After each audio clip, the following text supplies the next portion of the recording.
ರಾಜ್ಯಕ್ಕೆ Nipah virus ಜೊತೆಗೆ monkey ಪಾಕ್ಸ್ನ ಭೀತಿ ಕೂಡ ಶುರುವಾಗಿದೆ. ರಾಜ್ಯಕ್ಕೆ ಸದ್ಯಕ್ಕೆ ನಿಫಾ ಜೊತೆಗೆ ಮಂಕಿ ಪಾಕ್ಸ್ ಭೀತಿ.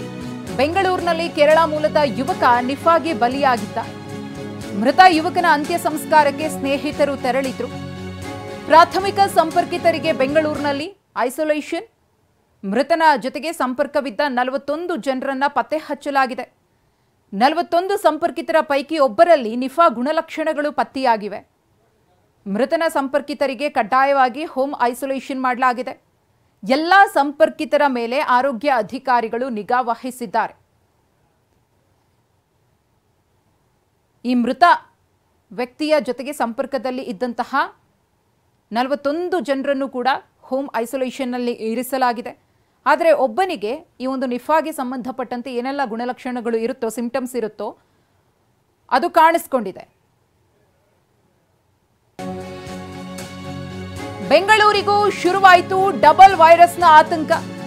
ಕೊಂಚ ಯಾಮಾರಿದ್ರೂ ಕೂಡ ಮತ್ತೆ ಕ್ವಾರಂಟೈನ್ ಸಂಕಷ್ಟ ಶುರುವಾಗುತ್ತೆ. ಕೋವಿಡ್ ಟೈಮ್ನಲ್ಲಿ ಜನರ ಜೀವವನ್ನ ಹಿಂಡಿತ್ತು ಕ್ವಾರಂಟೈನ್. ನಿಫಾ ಮಂಕಿ ಪಾಕ್ಸ್ ಟೆನ್ಷನ್ಗೆ ಮತ್ತೆ ಕ್ವಾರಂಟೈನ್ ಶುರುವಾಗುತ್ತಾ ಅಂತ. ಒಂದು ವೇಳೆ ಕೇಸ್ಗಳ ಸಂಖ್ಯೆ ಹೆಚ್ಚಾದ್ರೆ ಸಂಪರ್ಕಿತರ ಸಂಖ್ಯೆಯೂ ಕೂಡ ಹೆಚ್ಚಾಗುತ್ತೆ. ಆಗ ಅನಿವಾರ್ಯವಾಗಿ ವ್ಯಕ್ತಿಗಳನ್ನ ಕ್ವಾರಂಟೈನ್ನಲ್ಲಿ ಇಡಲೇಬೇಕಾಗುತ್ತೆ. ಗುಣಲಕ್ಷಣಗಳಿರುವ ವ್ಯಕ್ತಿಯ ರಕ್ತ ಸಿರಂ ಸ್ಯಾಂಪಲ್ನ ಪರೀಕ್ಷೆ ಮಾಡಲಾಗುತ್ತೆ. ಗುಣಲಕ್ಷಣಗಳಿರುವಂತಹ ವ್ಯಕ್ತಿಯ ಆರೋಗ್ಯವು ಸ್ಥಿರವಾಗಿದೆ. ಸದ್ಯ ರಾಜ್ಯದಲ್ಲಿ ಯಾವುದೇ ನಿಫಾ ಕೇಸ್ ಕೂಡ ದಾಖಲಾಗಿಲ್ಲ. ಮುಂದೆ ದಾಖಲಾಗಬಾರದು ಅನ್ನೋ ಆಶಯ ಇದೆ. ಹಾಗಾಗಿನೇ ಎಲ್ಲ ರೀತಿಯ ಮುಂಜಾಗ್ರತಾ ಕ್ರಮಗಳನ್ನು ಆರೋಗ್ಯ ಇಲಾಖೆ ತೆಗೆದುಕೊಳ್ತಿದೆ. ಈ ಕುರಿತು ಮತ್ತಷ್ಟು ಮಾಹಿತಿಯನ್ನು ಕೊಡ್ತಾರೆ ನಮ್ಮ ಪ್ರತಿನಿಧಿ ವಿನಯ್. ವಿನಯ್, ರಾಜ್ಯಕ್ಕೆ ಡಬಲ್ ಶಾಕ್ ಎದುರಾಗ್ತಾ ಇದೆ. ನಿಫಾ ಮತ್ತು ಮಂಕಿ ಪಾಕ್ಸ್ ಈ ಎರಡನ್ನ ನಿಭಾಯಿಸುವಲ್ಲಿ ಈ ಒಂದು ಪ್ರಕರಣಗಳ ಸಂಖ್ಯೆಯೂ ಕೂಡ ಹೆಚ್ಚಾಗಬಾರದು. ಯಾವ ರೀತಿಯಾಗಿ ಆರೋಗ್ಯ ಇಲಾಖೆ ಎಚ್ಚೆತ್ತುಕೊಂಡಿದೆ?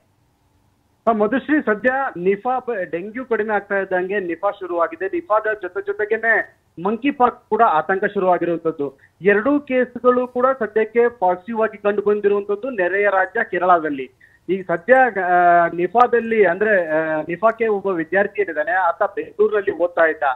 ಪ್ರತಿಷ್ಠಿತ ಖಾಸಗಿ ಕಾಲೇಜಿನಲ್ಲಿ ವಿವಿಯಲ್ಲಿ ಸೈಕಾಲಜಿ ವಿಭಾಗದಲ್ಲಿ ಓದ್ತಾ ಇದ್ದಂತಹ ವಿದ್ಯಾರ್ಥಿ ಕಳೆದ 15 ದಿವಸದ ಹಿಂದೆ ಕಾಲು ನೋವು ಅಂತ ಹೇಳಿ ಬೆಂಗಳೂರಿನಿಂದ ಕೇರಳಕ್ಕೆ ಹೋಗಿರ್ತಾನೆ, ತನ್ನ ತವರು ಜಿಲ್ಲೆಗೆ.